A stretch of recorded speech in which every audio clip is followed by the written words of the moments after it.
Le projet en soi était très excitant, était absolument différent de tout. On parlait pas nécessairement là de créer une histoire de bout en bout, mais plutôt de faire vivre des œuvres d'art. C'était une belle occasion de pouvoir donner la parole à des œuvres, puis voir quel était leur vécu. J'essayais de me mettre dans la peau de l'œuvre, carrément. Autant l'œuvre, lorsqu'elle est produite, que l'œuvre lorsqu'elle est, elle est vue par les spectateurs.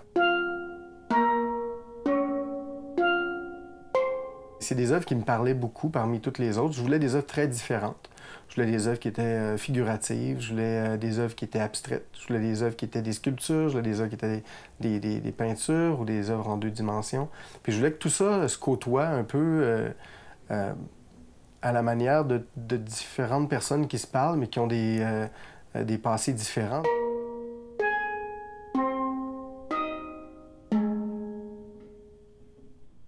J'aime beaucoup jouer avec les codes de la bande dessinée. Quand on entre dans ce monde de la bande dessinée, on peut être surpris, on peut aller ailleurs, puis on peut découvrir des choses. J'ai fait une bande dessinée où tu dois découper des cases puis les replacer à leur place.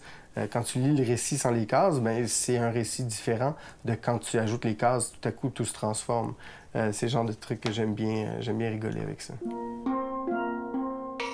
Je vois la bande dessinée comme un laboratoire d'histoire, un laboratoire d'idées, un laboratoire d'images. J'ai pas nécessairement plein de choses ou de morale à donner aux gens.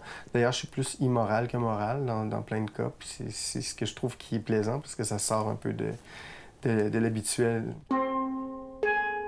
Tout le monde peut s'exprimer en bande dessinée. C'est quand même relativement simple de pouvoir trouver une idée puis de la mettre en image. Les gens se comparent beaucoup, malheureusement, mais je pense que l'unicité de chacune, même une bande dessinée qui est gribouillée par un enfant, c'est quelque chose qui est très expressif, puis c'est quelque chose qui transmet un peu ce que cette personne-là a à l'intérieur. Donc, je trouve ça merveilleux.